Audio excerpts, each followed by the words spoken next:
रेत के टैलों के बिनते बगड़ते नक्कूश आपने देखे हैं। हवाएं उन्हें क्या क्या शक्लें देती रहती हैं। यही कैफियत इंसान की है।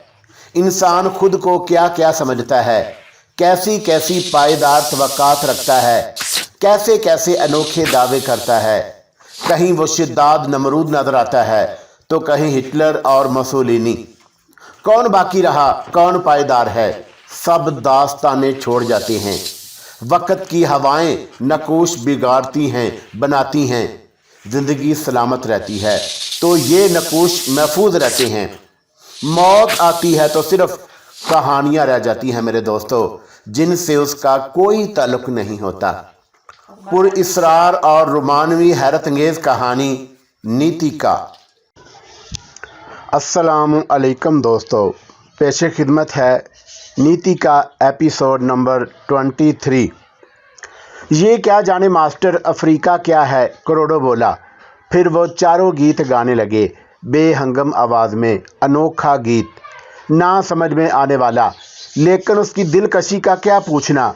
मेरा दिल चाहा कि काश मैं भी उनके साथ गा सकता। टोबो और उसके साथी गाते रहे। कभी कभी वो जोश में आकर रक्स भी करने लगते थे। आहिस्ता आहिस्ता हवाएं रुक गईं। ट्रेलरों की खिड़कियां खुली, फिर दरवाजे, और लोग नीचे उतरने लगे। लेकिन इससे कबल के कोई बोलता, अचानक टोबो और उसके साथियों का गीत रुक गया।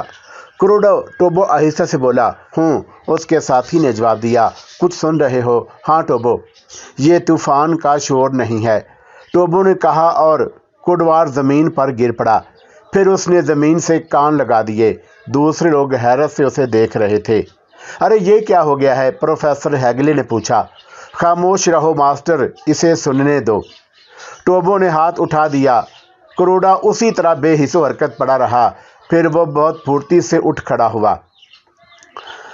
मास्टर रुख इस तरफ है, टोबो ने पूछा। इसी तरफ? बिल्कुल इसी तरफ, क्रोडो ने जवाब दिया। तब तो बड़ा खतरा है मास्टर, टोबो ने कहा। तुम्हें यकीन है टोबो? बिल्कुल मास्टर, जल्दी करो, वरना हम इस दूसरे तूफान से नहीं बच सकेंगे।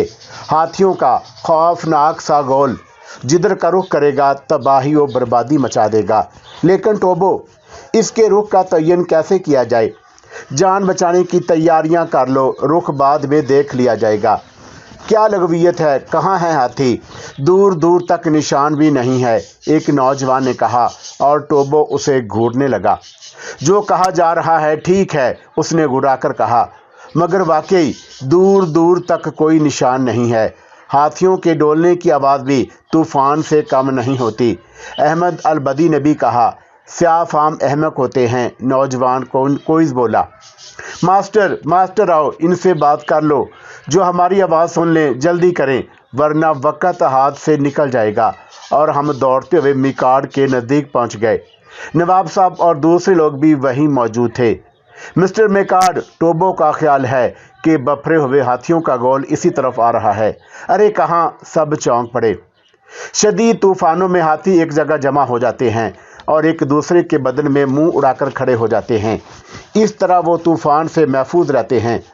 फिर जब तूफान टल जाता है तब वो मस्त हो जाते हैं और उनका गोल किसी भी तरफ चल पड़ता है, टोबो ने तफसील बताई। लेकिन मेरे भाई, वो मस्त हजरात इधर ही क्यों चल पड़े हैं? कर्नल डिक्सन ने कहा। कहीं ये लोग खुद भी तो मस्त नहीं हो गए? मिस्टर डोमेडी हंसते हुए बोले। मिस्टर, जो तो उन्होंने कहा था कि उन लोगों से तावन किया जाए। किसी का कुछ ना कहूँगा, एक जीप लो और उसमें बैठकर तैयार रहो। हमें साथियों का इंतज़ार करना है। जब वो सामने नजर आएंगे तो हम आगे चल पड़ेंगे, टोबो ने गुस्सीले अंदाज में कहा। नहीं टोबो, अगर तुम्हें गलतफहमी भी होती है तब भी हम तुम्हारी बात मानेंगे। और फिर उसने हदायत दी कि ट्रेलर फ़ौरन जोड़ लिए जाएं। कुछ लोगों को ये हुक्म नागवार गुजरा था, लेकिन बहरहाल मेकार्ड पार्टी इंचार्ज था। फ़ौरन ट्रेलर और गाड़ियां संभाल ली गईं और लोग उनमें सवार हो गए। फिर चंद मिनट के बाद ही ज़मीन हिलने लगी। दूसरा तूफान आ रहा था।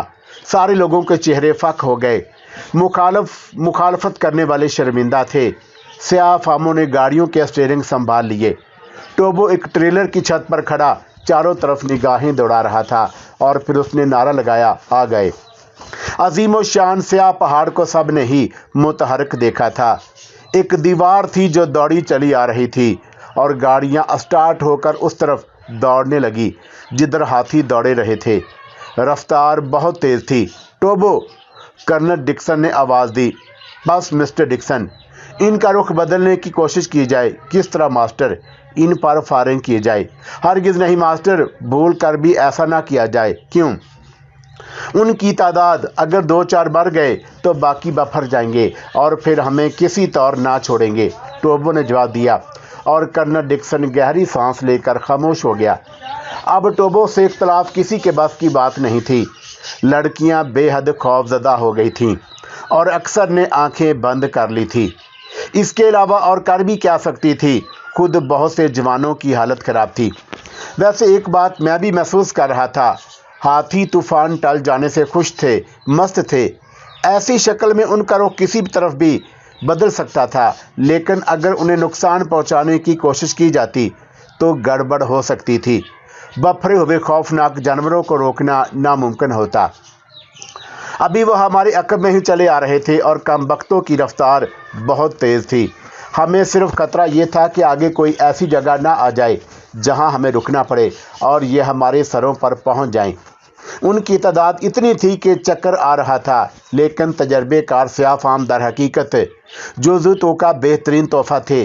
वो इंतहाई महारत से ड्राइविंग कर रहे थे और उनकी कोशिश थी कि हाथियों से फासला बढ़ जाए और फिर थोड़ी देर के बाद कामयाबी नज़र आने लगी। हाथियों की रफ्तार सुस्त नहीं हुई थी, उनके जोशो खरोश का वही आलम था, लेकिन रफ्तार इतनी हो गई थी कि अब वो पीछे रह गए थे और ये फिर फासला बढ़ता ही रहा, यहाँ तक कि हाथी इतने पीछे रह गए कि नज़र भी ना आ सके। तब टोबो ने चीख कर कहा, मिस्टर डिक्सन प्लीज़। हाँ टोबो, अब हवाई फायर किया जाएं, ज़्यादा से ज़्यादा धमाके किए जाएं। काश हमारे पास धमाका करने वाले गोले होते। बहरहाल राइफलें निकाल ली गईं और फिर ज़बरदस्त फायरिंग होने लगी। थोड़ी देर के बाद हाथियों का गौल नमूदार हुआ, लेकिन अब उनकी रफ्तार सुस्त थी। वो धमाकों से खौफजदा हो गए थे। फायरिंग और शिद्दत से होने लगी। हाथी रुक गए और फिर सामने वाले हाथियों ने सूंडें उठाईं। वो खतरे का सिग्नल दे रहे थे और उसके बाद उनका रुख बदल गया। सबके चेहरे खिल उठे थे। हाथियों का रुख बदल जाना मामूली बात नहीं थी। ना जाने कहाँ तक वो हमारा ताक़ुब करते। मुमकिन है आगे रास्ता मसदूद हो जाता और उसके बाद खौफनाक वाक़यात थे, लेकिन उनकी दिलकशी से इनकार नहीं किया जा सकता था। अफ्रीका की रवायात जाग रही थी। कदम कदम पर उस पुरइसरार सरजमीन के पुरइसरार मनाजर उभर रहे थे। बहरहाल काफ़ी आगे जाने के बाद गाड़ियां रोक दी गईं और खौफजदा लोग गहरी गहरी सांसें लेने लगे। टोबो वगैरह से सब ही शर्मसार थे, जिसका इज़हार कर्नल डिक्सन ने सबसे पहले किया। आई एम सॉरी टोबो। ओहो, क्या बात है कर्नल? नहीं, हमने तुम्हारा मजाक उड़ाने की कोशिश की थी। आपने तो नहीं, लेकिन दूसरे कुछ लोगों ने मुझे पागल करार देने की कोशिश की थी। लेकिन ये अच्छी बात है कि आपने पार्टी लीडर अच्छा चुना है। हाँ, मिस्टर मैकार्ड की सोच बेहतरीन थी। बहरहाल एक वादा कहूँगा, अब तुमसे इख्तलाफ नहीं किया जाएगा, कम अज़ कम यहाँ के माहौल में, कर्नल डिक्सन ने कहा। इन अल्फाज के लिए मैं शुक्रगुजार हूँ। अब क्या राय है? हाथियों का खतरा टल गया है, उन्होंने रुख बदल लिया है। अब वो उस वक़्त तक उसी सीध में दौड़ते रहेंगे जब तक थक ना जाएं या कोई और हादसा उनका रुख ना बदल दे। तब ठीक है, लेकिन ये जगह और ना जाने हम कितनी दूर निकल आए हैं और शायद सिमत भी किसी को याद ना हो। अरे हाँ, हमने रुक का तो ये यकीन ही नहीं किया। ओहो, कहीं रास्ता ना भटक जाए। ऐसा किया जाए कि इस वक्त तो सब हवास बागता हैं, किसी की हिम्मत नहीं है कि वापसी का सफ़र करे। इसलिए आज यहाँ क़याम किया जाए और कल सुबह सुबह सीमत का तयन करके वापस चला जाए। हाँ, इस वक्त सफ़र की तो कोई तुक नहीं है। चुनाचा क़याम यहाँ भी क़याम कर डाला गया और फिर वही मामूलात। हाथियों के खौफनाक वाक़े को जहनों से निकालने के लिए खसूसी बंदोबस्त किया गया।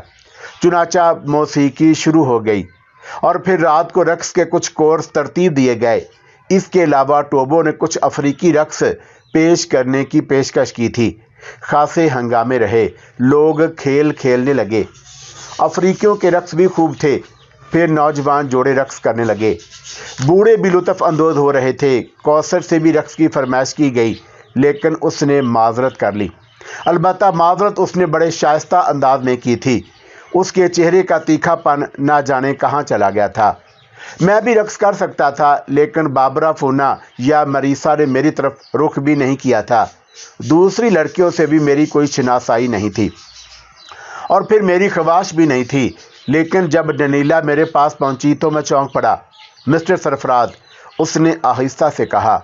मिस डनीला, मैंने गर्दन खम करके जवाब दिया। आपको रक़स से कोई दिलचस्पी नहीं है। बेहद आप लोगों को रक़स करते मैं निहायत दिलचस्पी से देख रहा हूँ। आप खुद रक़स नहीं करते, करता हूँ, तो फिर बैठे क्यों हैं? तन्हा इंसानों का रक़स का अभी कोई कोरस नहीं हुआ। ओहो, मेरी पार्टनरशिप पसंद आएगी, आप बर्दाश्त कर सकेंगी। मुझे अपनी सलाहियत का एहसास है, मैंने कहा। ज़बरदस्ती का एहसास है। उठिए, वाकई उठिए भी। डनीला ने बेतकल्फ़ी से मेरा बाजू पकड़ते हुए कहा और मैं उठ गया। और फिर हम भी रक़स करने वाले जोड़ों में शामिल हो गए और रक़स करते करते मैंने कौसर की शक्ल देखी। कौसर की आंखों से शोले निकल रहे थे। वो बेचैनी से पहलू बदल रही थी, लेकिन बहरहाल आज उसने बड़े ज़बत का सबूत दिया। वो बैठी रही। दूसरी तरफ डनीला मेरे रक़स करने के अंदाज पर बहुत खुश थी। सरफराज, उसने आहिस्ता से कहा। यस मिस डनीला, तुम तो हर फन में उस्ताद हो। ओहो, मेरा ख्याल है ऐसी कोई बात नहीं। ऐसी ही बात है, शतरंज में तुम्हारा कोई सानी नहीं है। निशानाबाजी में तुम बेमिसाल हो और यूं भी तुम्हारी शख्सियत में एक अनोखापन है। आपका एहसास है मिस डनीला, वरना ऐसी कोई बात तक नहीं। एक बात बताएं मिस्टर सरफराज जी, बाबरा आपसे कुछ नाराज़ हैं? मुझे इल्म नहीं। पहले तो आपके करीब रहने की कोशिश करती थी, लेकिन अब दरअसल मैंने उससे अपनी हैसियत की बात की थी। मिस डनीला, ख़वातीन मेरे करीब आती हैं, लेकिन फिर उन्हें एहसास होता है कि मैं कम तर हैसियत रखता हूँ, तब वो पीछे हट जाती हैं। अगर ये बात है तो उनकी सोच बहुत घटिया है। आप इन बातों की परवाह नहीं करती, हरगिज़ नहीं। तब आप अजीम हैं। मैं दिल से तुम्हारी इज़्ज़त करती हूँ। मेरी दोस्ती कबूल करोगे? मेरे लिए ये इज़्ज़त होगी। और सुनो, हम सिर्फ दोस्त रहेंगे, अच्छे दोस्त। वादा करो कि तुम मुझसे इश्क करने की कोशिश नहीं करोगे। डनीला ने कहा और मैं उछल पड़ा। वाकई मिस डनीला, आप भी ऐसा नहीं करेंगी? हरगिज़ नहीं, वो मुस्कुराते हुए बोली। तब फिर वादा, पक्का वादा। और हम दोनों ने गर्मजोशी से हाथ मिलाए। मगर अगर ये बात थी तो डनीला वाकई उम्दा लड़की थी। हंगामों में खूब वक्त गुजरा। रक़्स सरूर की महफिल बहुत देर तक जमी। उसकी खूबी ये थी कि उसमें सब ने हिस्सा लिया, यहाँ तक के बूढ़ों ने रक़्स किया। मिस्टर हैगले और मेकार्ड तो देर तक रक़्स का मुकाबला करते रहे और फिर जब तारीकी फैल गई तो ये तूफ़ान थमा। बस भाई, अब ख़त्म करो, मेकार्ड ने कहा। ज़िंदगी बच जाने की खुशी इतनी मुक्त से नहीं होती अंकल, मैगना ने कहा। लेकिन मेरे बच्चे, अब रात हो गई है, हम मशलें जला लेंगे, मैगना ने कहा। वो एक खुशरो नौजवान था। बस भाई, मेरा ख्याल है कि अब बंद ही किया जाए, हैगले ने कहा। और सब की राय यही थी, अब रक़्स वगैरह बंद करवाया जाए, क्योंकि सब ही थक चुके थे। और बहरहाल बात मान ली गई। सब अपने अपने कामों में मसरूफ़ हो गए। नवाब फिरोज़ुद्दीन ने मुझे पकड़ लिया और अपने ट्रेलर में ले गए। बैठो सरफराज, नवाब साहब बोले और मैं बैठ गया। आज की मुहिम में भी तुम्हारा किरदार नुमाया रहा सरफराज, उन्होंने कहा। क्या गलती हो गई नवाब साहब? मैंने चौंक कर पूछा। अरे नहीं, अब ऐसा भी नहीं कि तुम लोगों ने तो सब की ज़िंदगी बचाई है। अब तो सबको तुम्हारे माफूकल फितरत होने का यकीन होने लगा है। ऐसी कोई बात नहीं नवाब साहब, मैंने इनकसारी से कहा। एक बात का मुझे शिद्दत से एहसास हो रहा है। क्या? मैंने पूछा। मुझे यकीन है कि हम रास्ता भटक गए हैं। ओहो, और ये बात काफ़ी परेशान करेगी। तुम इस सिलसिले में क्या मदद कर सकते हो? मेरा ख्याल है कुछ भी नहीं। मुझे तो इन जंगलों का कोई तजर्बा नहीं है, सारी जगह यकसा ही लगती हैं। बहरहाल देखना है दूसरे लोग क्या करते हैं। वैसे ना जाने क्यों मेरी छठी हिस्स कह रही है कि मुश्किलात पैदा हो गई हैं। साबित कदमी से काम लेंगे नवाब साहब, जो होगा देखा जाएगा। खुदा तुम्हें खुश रखे सरफराज। बाखुदा तुम्हारी मौजूदगी से मुझे जिस कदर तकवीयत है, मैं उसे बयान नहीं कर सकता। नवाब साहब कुछ अजीब से लहजे में बोले, अलबत्ता कौसर की तरफ से मुझे दुख है। क्यों खैरियत? मैंने चौंक कर पूछा। जंगलों की आबो हवा ने उसे फिर जंगली बना दिया। अगर बात मेरे बारे में है तो आप इसकी बिल्कुल परवाह ना करें, मैंने कहा। सरफराज बेटे, अब मैं तुमसे क्या कहूँ? तुम इतने नफीस इंसान हो कि दिल की बात तुमसे छुपाए भी नहीं छुपती, लेकिन मैं तुम्हें अपने दिल की बात ज़रूर बताऊंगा। इस तरह तुम कौसर के सिलसिले में मेरी परेशानियों का सही अंदाज़ा कर सकोगे। फरमाइए नवाब साहब, मैं आपकी हर उलझन में बराबर का शरीक हूँ, मैंने पूरे खलूस से कहा। भाई सरफराज, इंसान की इब्तदा जिस अंदाज में हुई, तारीख दां उसके गवाह हैं। मोटी मोटी बातें हम सब जानते हैं। मज़हब ने बहुत सी आज़ादियाँ दी हैं, लेकिन उनमें कुछ रसूमात शामिल हो गई हैं। और सच्ची बात तो ये है कि हम दुनियादार बाज़ औक़ात इन रसूमात को मज़हब से ज़्यादा अहमियत दे देते हैं। मसलन बेटी के रिश्ते का मसला है, कहा जाता है, बल्कि होता है, कि बेटी ख्वाह बूढ़ी हो जाए, उसके वालिदैन किसी से उसकी शादी के बारे में नहीं कह सकते। एक ख्वाह मख्वाह की रस्म है जिसकी कोई ख़ास वजह आज तक मेरी समझ में नहीं आई। नवाब साहब की बात मेरी समझ में बिल्कुल नहीं आई। जो कुछ वो कहने वाले थे मेरे वहमो गुमान में भी नहीं था। उन्होंने मेरी शक्ल देखी, फिर बोली, तुम्हारा क्या ख्याल है इस बारे में? क्या अर्ज़ करूं नवाब साहब, कभी साबका नहीं पड़ा इन बातों से। रसूमात और मज़हब की बात मैंने गलत कही है? हरगिज़ नहीं। फरसूदा रसूमात का मज़हब और पर फोकियत देना पस्ती की दलील है। इस तरह इंसान मज़हब से बहुत दूर हो जाता है। खुदा खुश रखे, यही मैं कहने वाला था। तो सरफराज मियाँ, जिस चीज़ को हम बुरा समझते हैं उसे खुद पर मुसल्लत क्यों रखें? कम अज़ कम हम तो इस फरसूदा रस्म से परहेज़ करें। जी यकीनन। चुनाचा मैं भी एक बेटी का बाप हूँ। जी हाँ, मैंने अहमकाना अंदाज में सर हिला दिया और नवाब साहब के होंठों पर मुस्कुराहट फैल गई। वो दिलचस्प निगाहों से मुझे देखते हुए बोले, बहरहाल उसकी खुशगवार ज़िंदगी के लिए मैं यही चाहता हूँ। बेशक। तो सरफराज मियाँ, बाद औक़ात इंसान किसी ऐसी हस्ती से मुतासर हो जाता है जो दुनिया की निगाहों में बज़ाहिर कुछ नहीं होती, लेकिन समझने वाले बहुत कुछ समझते हैं, क्योंकि वह जोहर शनास होते हैं। मैं इस बात को बेतकल्फ़ी से कह देने में कोई हर्ज नहीं समझता कि कौसर के शोहर के लिए मुझे तुमसे ज़्यादा मौजू और कोई नज़र नहीं आता, और मेरे सर पर जैसे कोई चट्टान आ गिरी। जी, मैं मुंह फाड़ कर रह गया। मियाँ, हैरान होने की कोई ज़रूरत नहीं। इंसानी औसाफ और उसकी ज़ात और ख़ानदानी वक़ार के मज़र होते हुए हम शिकारी और आवारा गर्द आदमी, लेकिन बहरहाल हमारी इस बेनाई को चैलेंज नहीं किया जा सकता। तुम जानते हो सरफराज बेटे कि कौसर के लिए बेशुमार रिश्ते आ सकते हैं। सैकड़ों अफराद उसे अपनी बहू बनाना पसंद करेंगे, लेकिन हम इन नौजवानों में वो वसफ़ कहाँ ढूंढेंगे जो तुम में है। चुनाचा हमने तुम्हें अपना बेटा बनाने के लिए पसंद किया है। मैं खामोशी से नवाब साहब की शक्ल देखता रहा। इस सादा दिल इंसान ने बड़ी अजमत का सबूत दिया था। इससे ज़्यादा अपनायत और क्या हो सकती थी? मेरा दिल क्या उसको मना करते हुए, लेकिन वो बातें थी, या तो अपनी सारी शख्सियत भूल कर अपने सारे तसव्वुरात नज़र आतश करके नवाब साहब जैसे नेक सीरत इंसान के लिए मिट जाऊं, उसकी ख्वाहिश पूरी कर दूं, या फिर लेकिन नवाब साहब ने इतनी बड़ी बात कह दी थी, मेरी हिम्मत नहीं हो रही थी उन्हें मना करते हुए। अजीब शशो पंज में था कि नवाब साहब की आवाज़ उभरी, क्या सोच रहे हो सरफराज भाई? सिर्फ कौसर मेरी बेटी नहीं है, मैंने तुम्हें भी अपने बेटे की तरह अजीज़ रखता हूँ। तुम्हारे जहन में कोई बात हो तो साफ साफ। आपको दुख तो नहीं होगा नवाब साहब? ना जाने कैसे मैंने कहा। हरगिज़ नहीं, नवाब साहब ने जवाब दिया। आप गौर करें, क्या मेरा कौसर बीबी से ये रिश्ता किसी तरह मुमकिन है? मुमकिन तो है बेटे। क्या आपको इसका एहसास नहीं है कि वह मुझे नापसंद करती है? मेरा अंदाज़ा है कि तुम्हारा ख्याल गलत है। जी हाँ बेटे, थोड़ी दुनिया मैंने भी देखी है, वो तुम्हें नापसंद नहीं करती, ये मेरा तजर्बा कहता है।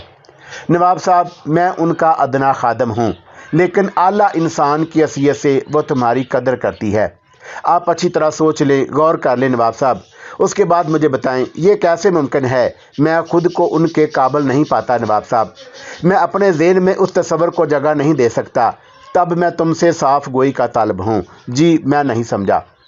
बेशक कौसर को हर वो शख्स बहसीयत बीवी कबूल करने से हिचकिचाएगा जो उसके करीब रहकर उसकी गैर मुस्तकिल मजाजी का मुशाहदा कर चुके हो, लेकिन बेटे उसकी ये फितरत मेरी भी उलझन है और मैं उस उलझन के लिए तुम्हारा सहारा भी चाहता हूँ।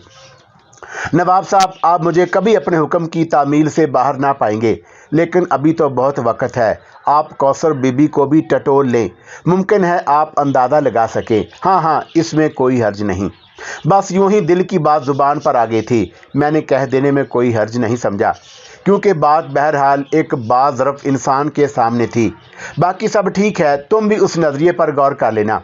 अगर तुम्हें ये बात पसंद ना होगी तो बहरहाल मैं तुम्हारी सादतमंदी से कोई नाजायज़ फ़ायदा नहीं उठाऊंगा। जी बेहतर, मैंने कहा, और फिर मैं नवाब साहब के पास से उठ गया। खूब मज़े की बात थी। इधर तो मैं कौसर को दुरुस्त करने के लिए उल्टे सीधे ड्रामे कर रहा था, और उधर नवाब साहब ना जाने क्या सोचे बैठे थे।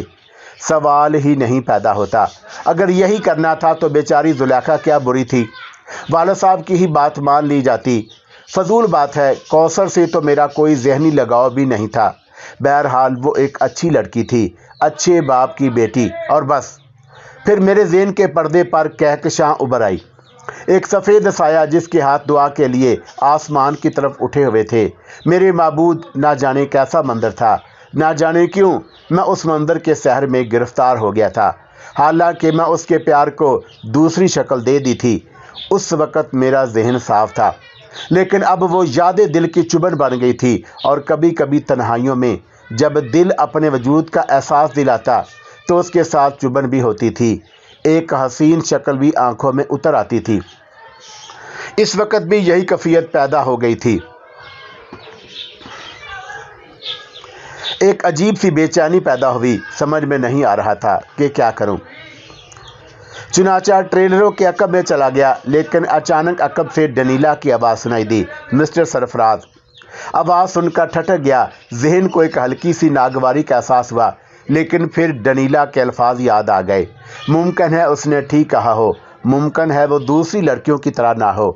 कहाँ मिस्टर सरफराज? कहीं नहीं मिस डनीला, बस यूं ही तन्हाइयों की तलाश में इस तरफ आ गया था, मैंने उदास लहजे में कहा। ओहो, तब तो मेरी मुदाखलत नहीं। आइए कहीं बैठें। अगर मैं नागवार लगूं तो कोई तकल्लुफ़ नहीं है। नहीं, आइए। और डनीला मेरे साथ चलने लगी। फिर हम एक ठंडी चट्टान पर आ बैठे। हवा खनक थी, लेकिन यह खनकी बड़ी खुशगवार लग रही थी। आपको उलझे हुए मिस्टर सरफराज? कोई ख़ास उलझन नहीं, दोस्ती के कायल हैं, क्यों नहीं? दोस्तों के लिए कोई मेयार है, सिर्फ ज़हनी तौर पर मुखलस हो। ज़हनी तौर से क्या मुराद है? हाथ पाँव को तकलीफ़ ना दें, बस दिल में खलूस रखें। बड़ी आसान शर्त है, लेकिन कभी कभी वो पूरी नहीं होती, और अगर हो जाए बड़ी बात है। मैं खुद को पेश कर दूं, गौर कर लें। कर लिया। जवाब में क्या देना पड़ेगा? मैंने मुस्कुराते हुए कहा, सच्चाई। डनीला ने जवाब दिया, और मैं गहरी नज़रों से उसे देखने लगा। चालाक लड़की थी, बहरहाल दूसरी लड़कियों से किसी कदर बेहतर नज़र आ रही थी। आनत होगी। जान से ज़्यादा अजीज़ डनीला ने सीने पर हाथ रखकर कहा, दो तरफा भी होगी। यकीनन कोई चीज़ एक तरफा नहीं हो सकती। तब लाइए हाथ, मैंने कहा। नहीं, दिल मिलेंगे। डनीला खड़ी हो गई। वो बेतकल्फ़ी से मेरे सीने से लग गई, और फिर उसने मेरा दाहिना गाल चूम लिया। सरफराज, इस लम्स की एक कीमत है, दोनों अदा करने की कोशिश करेंगे। एक दरख्वास्त है, उसने कहा। क्या मिस डनीला? इंसान हूँ, खता भी हो सकती है। ऐसी शक्ल में दिल मैला ना करना, अजहार कर देना। बहुत उम्दा, मैंने कहा, और हम दोनों बैठ गए। पहले गुफ्तगू का हक आपका। वो बोली, मेरे पास सिर्फ चंद सवाल हैं, तहमीद की ज़रूरत नहीं। मैंने बड़े खलूस से कहा, मेरी हैसियत मालूम है। हाँ, फिर ये इत्तफाक क्यों? लोग तुम्हें आम इंसान कहते हैं, समझते नहीं। यूं भी तुम दूसरों से बरतर रहे हो। आप क्यों मतवज्जा हुई? तुम्हारी खसूसियात से, बस, और कोई सवाल नहीं। मेरे पास तुमसे ज़्यादा सवालात हैं, फरमाइए। तुम्हारे बारे में बहुत से अफसाने मशहूर हैं। लोग तुम्हें सुपरमैन समझते हैं, बजाते खुद क्या हो। इनकसारी से काम नहीं चलेगा, सच्चाई का वादा है, वो मुस्कुराते हुए कहा। तो यूँ समझे मिस डनीला, लेकिन हमारे राज राज रहेंगे। मैं अपनी सल्तनत का एक जला वतन शहजादा हूँ। हाँ, मेरी जागीर एक सल्तनत ही थी। ओहो ओहो, खुदा की कसम, बिल्कुल ख्वाबों की चीज़ हो। मेरी बात को झूठ तो नहीं समझा? हरगिज़ नहीं मेरी जान, खुदा की कसम। कभी कभी कहानियाँ ही बातें जहन में आ जाती हैं। तुम्हें देखकर मेरी जान की कसम, अपने बारे में कुछ ना छुपाना। मुझे बहुत दिलचस्पी हो गई है। तुम्हारा राज कभी अफशा ना होगा। अफशां हो जाए तो सज़ा देना मुझे कबूल होगी। बहुत से बहन भाइयों में गिरा हुआ था, ज़िंदगी गुजर रही थी, लेकिन भाइयों को मेरी ये बेफिक्री पसंद नहीं थी। उन्होंने साजिशें की और मुझे वतन छोड़ना पड़ा। मेरे खुदा, डनीला हाथ मलते हुए बोली, तो ये है तुम्हारी महारत का राज, बस इतनी सी बात है। बहुत बड़ी बात है। अच्छा जान, तुम इन लोगों के दरमियान कैसे पहुँचे? बस भड़कता हुआ आ गया। फिरोजुद्दीन को तुम्हारी हैसियत मालूम है, किसी को भी नहीं। और तुम इतनी मामूली मुलाजमत कर रहे हो। हाँ, क्यों? मेरी निगाह में किसी चीज़ की हैसियत हो सकती है, ऐसे में नवाब साहब में खरीद सकता था। बहरहाल ये ज़िंदगी दिलचस्प है। खुदा की कसम शहजादे ऐसे ही वसी अल मुंतज़िर हो सकते हैं। अब मुझे एक बात और बता दो, सारे मसले ही हल हो गए हैं। पूछो। लड़कियों में तुम्हारे बारे में अजीब तासर है। इजाज़त हो तो खुलकर कहूँ, ज़रूर कहो। हमारा ख्याल है कि कौसर तुम्हें चाहती है। किस किस का? तकरीबन तमाम लड़कियों का। मुमकिन है, और तुम भी उसे पसंद करते हो। हाँ, वो मेरे मालिक की बेटी है, बासियत। सच बात है, खुदा की कसम यकीन आ गया। अच्छा ये बताओ कि इन तमाम लड़कियों में से किसे चाहते हो, किसे पसंद करते हो? एक बात बता दूं, मैंने तुम्हें मरीसा और गुना को किस करते देखा है। डनीला ने कहा, और मेरे चेहरे पर उलझन फैल गई। दिल का बुखार निकालने को दिल चाह रहा था, लेकिन उस अजनबी लड़की को कौसर के राज में कैसे शरीक करूं? चंद शायद उलझन में रहा, फिर सोचा, ज़रूरत से ज़्यादा एहतियात हमाकत होती है। मुझे भी अपने तौर जिंदा रहने का हक है, और फिर दिल का बुखार निकालने के लिए किसी हमदम की ज़रूरत होती है। मुमकिन है कि ये लड़की मेयारी हो, ना भी हुई तो इससे कोई नहीं फ़र्क पड़ता। सब कुछ जहन्नम में जाए, और मैंने सब कुछ बताने का फ़ैसला कर लिया। मिस डनीला, वो हसीयत दे रहा हूँ जो शायद किसी को ना दे पाता। ऐसा ही तंग नज़र, ऐसा ही कोता दिल हूँ। लेकिन सुनो, ये राज मुझे जान से ज़्यादा अजीज़ है। इतना हो गया हूँ तो अफशां हो गया तो कत्ल कर दूँगा। मेरे अल्फाज में पूरी संजीदगी थी, जिसे डनीला ने महसूस किया। दिलो जान से मंजूर है, उसने पूरे एतमाद से कहा। हाँ, तुम्हारा ख्याल दुरुस्त है। कौसर मुझे दिल से चाहती है, खूब। और तुम?